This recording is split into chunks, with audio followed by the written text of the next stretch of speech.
The Chicago Bears need to be taken seriously.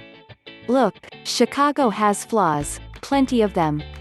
The overall offense, not good enough. The rushing offense, not nearly good enough. The offensive line, yikes. The quarterback play, inconsistent. What cannot be disputed is the club's record after 6 games.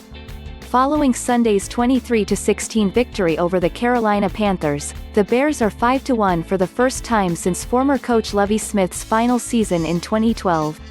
Entering this season, there were 102 teams that started 5-1 since the NFL went to 12 playoff teams in 1990, and 85 went on to make the playoffs, 83.3%, according to ESPN Stats and Information.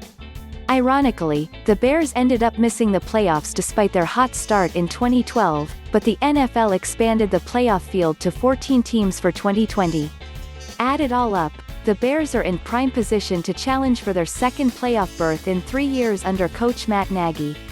For all the grief Nagy takes about the offense, much of it justified, the Bears are 25-14, including playoffs, since he took over. For comparison's sake, the Bears are light years ahead of where they used to be. Former coach John Fox won 14 games in 3 years, and Marc Trestman went 13-19 before the Bears fired him in 2014. Chicago's schedule turns tougher in Week 7 with a Monday night road game against the Los Angeles Rams. November presents even stiffer challenges with matchups versus New Orleans, Tennessee and Green Bay. By virtue of winning 5 of their first 6, the Bears have built a cushion where they can absorb some losses later in the season and still be okay. You don't have to love the Bears. You just have to respect them. QB breakdown: Nick Foles played solid, not spectacular football. Foles finished 23 of 39 for 198 yards, 1 touchdown, 1 interception and 1 rushing touchdown. Foles sometimes makes bad decisions. The veteran quarterback floated a terrible pass into tight coverage that Carolina easily intercepted in a key moment.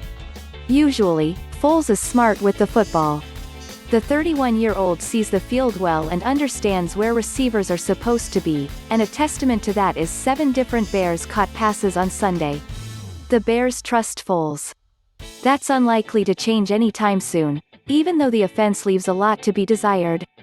Pivotal play: the Panthers appeared on the verge of tying the game late in the second quarter after officials whistled Bears defensive lineman Akiem Hicks for a neutral zone infraction on 4th down.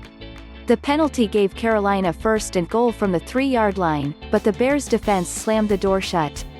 Pro Bowl cornerback Kyle Fuller made a touchdown-saving open field tackle on Teddy Bridgewater on 2nd down, and on the next play, defensive coordinator Chuck Pagano dialed up the blitz with linebacker Roquan Smith that forced an errant Bridgewater throw to DJ Moore.